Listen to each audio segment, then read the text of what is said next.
Joining me today is Rena Malik. She's a urologist, expert on sexual health, and a pelvic floor surgeon. She's also an absolutely interestingly and exciting educator, which is why I'm so excited to bring her on the podcast today. I wanted to actually talk about sexual dysfunction. I did read a statistic, which was sexual dysfunction, which is highly prevalent, affecting around 43% of women and 31% of men.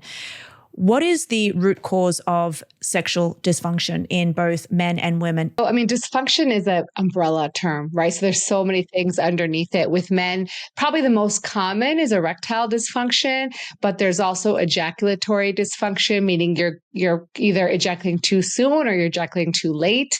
There's also orgasmic dysfunction, like you're unable to orgasm. That's less common in men. In women, you're seeing, and obviously low desire is in the category of sexual dysfunction. In terms of women, very often we're seeing low desire. That's a very common complaint in women. In fact, 40% of women have low desire. Not all of them are bothered by it, but still there's a lot of it. There's lack of inability to orgasm or difficulty orgasming. There can be arousal issues. Most often it's like lubrication issues, particularly around the times of menopause, or if you're on certain medications where you're having difficulty with lubrication. And so there's a whole host of issues that can go wrong in terms of dysfunction. And that's not even counting pain or other pain-related issues that can happen in the pelvis, making it difficult to have sex. So ultimately, there's a whole host of them, and we could talk about this for hours, but the most common probably in men is erectile dysfunction, and women is low desire. When it comes to low desire, though, let's talk about women. Low desire, is that completely correlated with hormones?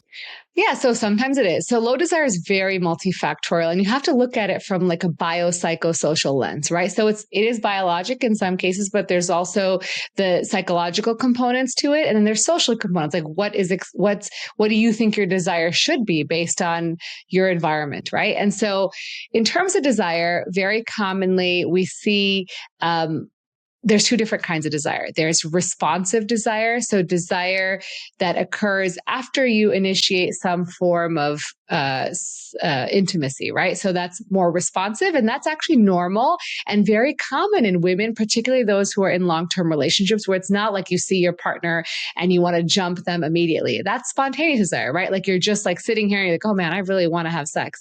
Like that's more spontaneous. And that is very common when you're young, when you're in new relationships, because it's novel, it's interesting, it's also just different hormones when you're younger. So it's much more common, but that doesn't mean that responsive desire is wrong. And so I think a lot of people don't realize that that's just a normal thing, and that spontaneous desire is not always common. And it fluctuates over a lifetime. So that's one thing, is that sometimes low desire is just perceived as low desire, but it's really that you haven't actually allowed yourself to experience responsive desire, because any intimacy that you start having, you just push it away because you're like, I'm not in the mood.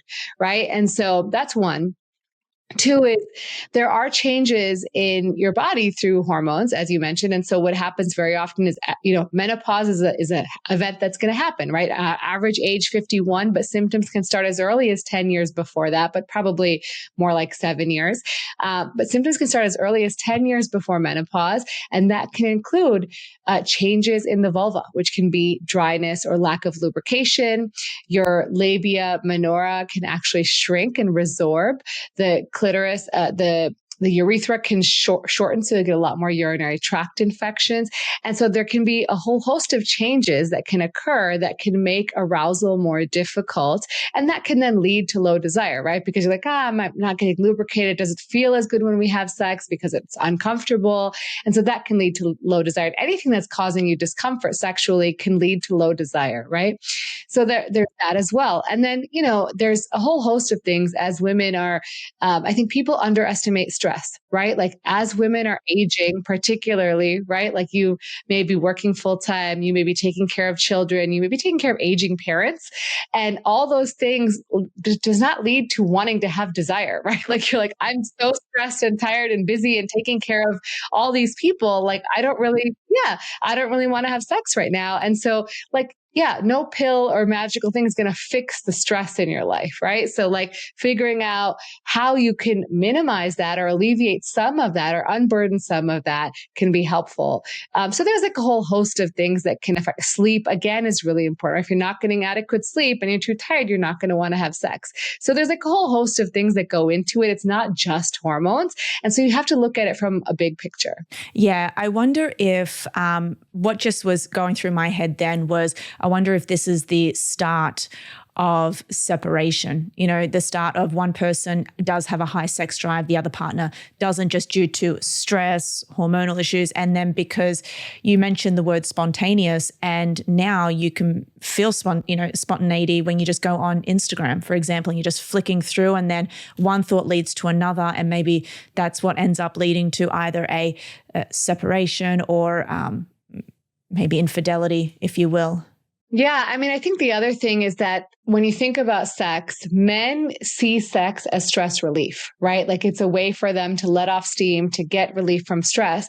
But women often see it as one more thing to do, right? It's one more additional thing to do, and it doesn't relieve stress for them, or that's how they perceive it. And so there's this mismatch in general, right, of how women and men perceive sex, and we don't know how to talk about sex. So that's the biggest problem, I think, in anywhere in the world, is like you don't know how to talk about sex. No one taught you how to talk about You mean sex. with your partner? Yeah, with your partner. You've never probably had a conversation about what you like, maybe a little bit, but like if you don't like something, you don't want to hurt their feelings, and you don't want to say something that might make them feel bad or whatever, right? But we've never had a conversation about like, okay, what do I like? What do I not like?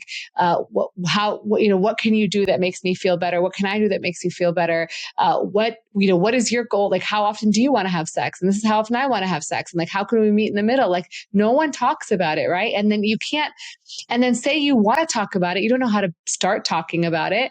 And you say you want to find a sex therapist. Not everyone has access to that. So I think ultimately, if we were able to have open conversations about sex, I think our sex lives and the separation rate would go way down, because I think if you talked about these issues and dealt with them, it's all figure outable. Like you could figure it out, you can deal with it. So would you say that a sex therapist is something that many couples should do or get into? I think both couples should be, I mean, you can do it individually, but if you're both going to go, you should both be on board with it to sort of talk about your issues with sex.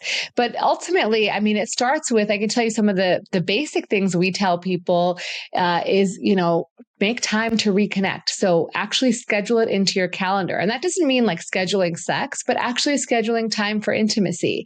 So saying like, okay, this hour, we're going to actually promise to be intimate together. We're going to, not have our phones, not have our kids, not have anything else. And we're just going to be together. And if sex happens, great. And if it doesn't, it doesn't. But like, we're actually marking off time on our calendar to be together. And that is, think about when you were younger, you went on a date, right? And you were like super excited to go on that date all week. You were like, oh, I'm going to like wear this. I'm going to think about this. I'm going to shave my legs. I'm going to do whatever it is, right? And you did all those things. And then you were like really excited and ready for the possibility of sex. And that was really exciting. And now, your partner's always there. So you're like, whatever. Yeah. I can have it whenever I want to. You look the same. Yeah. If you are new to the podcast, welcome. Please hit the subscribe button.